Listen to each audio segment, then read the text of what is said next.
Hello students, हमारा जो chapter George पंचम की नाक, इस पेज नंबर 13 और पैरा नंबर 3 को आज हम एक्सप्लेन करेंगे।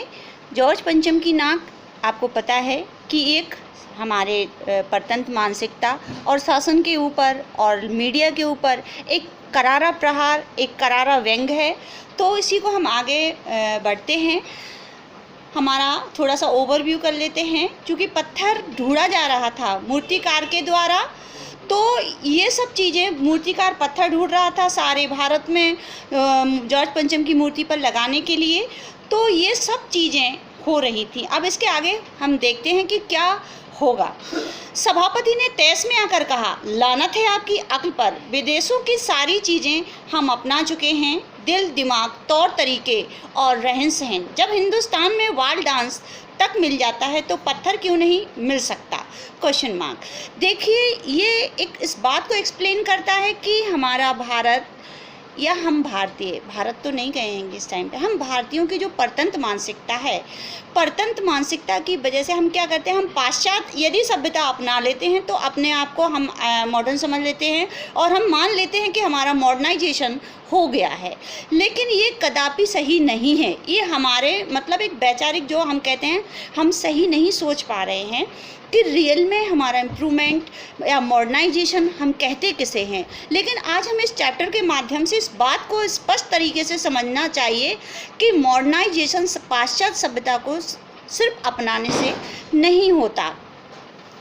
तो यही चीज़ वो इस बात पे व्यंग करता है कि हमने सारी चीज़ें विदेशों की या पाश्चात्य सभ्यता की अपना ली हैं, लेकिन ऐसा क्या छूट गया है हम पे कि हमें ये जॉर्ज पंचम की नाक मतलब एक तरीके से अब हम इसके दो पहलू बताते हैं।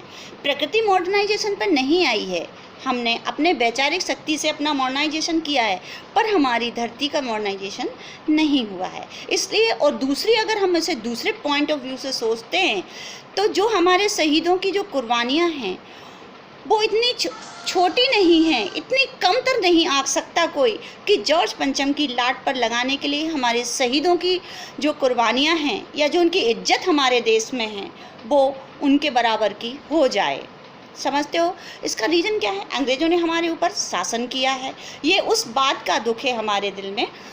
तो ये चीज़ बात, अब इसके हम आगे बढ़ते हैं।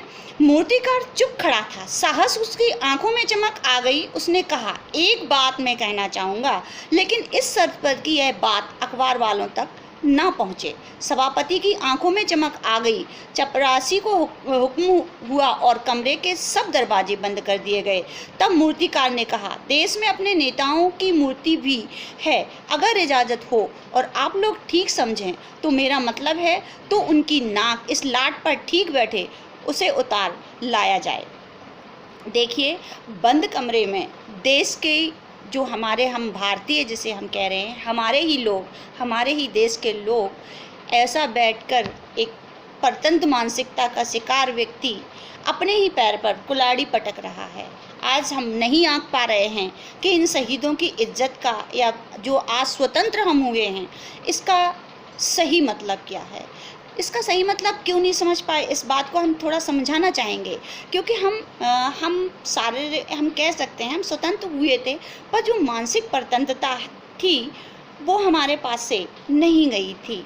इसलिए हम ऐसा करने जा रहे थे, अपने पैर पर कुल्हाड़ी मारने जा रहे थे, अपनी शहीदों की इज्जत को गंवाने जा रहे थे, और ये प्लान बंद कमरे में बनाया जा रहा था। लेकिन आगे बढ़ते हैं। सबने सबकी तरफ देखा, सबकी आंखों में एक क्षण की बदहवासी के बाद खुशी तैरने लगी। सभापति ने धीमे से कहा, लेकिन बड़ी होशियारी से। मतलब ये जो हम एक चीज़ आपको बताना चाहेंगे कि सहमति दे दी गई, सहमति दे दी गई। थप्पा किस बात का लगाया कि बहुत होशियारी से करना है, कानों कान खबर ना हो कि क्या करने वाले हैं, क्यों करने वाले हैं। क्योंकि ये सभी हम सभी जानते हैं कि हम गलत करने जा रहे थे, इसलिए हमें डर था कि कोई हम पर उंगली ना उठाए। क्योंकि हमारे दिल में, हमारे अंदर का जो सही इंसान है वो हमेशा सही रास्ते की बातें बताता रहता है। और मूर्तिकार फिर देश दौरे पर निकल पड़ा। जॉर्ज पंचम की खोई हुई नाक का नाप उसके पास था। दिल्ली से वह बम्बई पहुंचा। दादा भाई नौरोजी, गोखले, तिलक, शिवाजी और कांवोस जी, जहांगीर, सबकी नाकें उसने टटोली, नापी और गुजरात की ओर भागा। गांधी जी, सरदार पटेल, विट्ठल भाई, महादेव देसाई की मूर्तियों को परखा और बंगाल की ओर चला। गुरु रविंद्रनाथ, सुभाष चंद्र बोस, राजा राम मोहन राय आदि को भी देखा। नाप जोग की और बिहार की तरफ चला। बिहार होता हुआ उत्तर प्रदेश की ओर आया। चंद्रशेखर आजाद, बिस्मिल, मोतीलाल नेहरू, मदन मोहन मालवीय की लाटों के पास गया। घबराहट में मद्रास भी पहुंचा। सत्यमूर्ति को भी देखा और मैसूर, केरल आदि सभी प्रदेशों का दौरा करता हुआ पंजाब पहुंचा। लाला लाजपत राय और भगत सिंह की लाटों से भी सामना हुआ।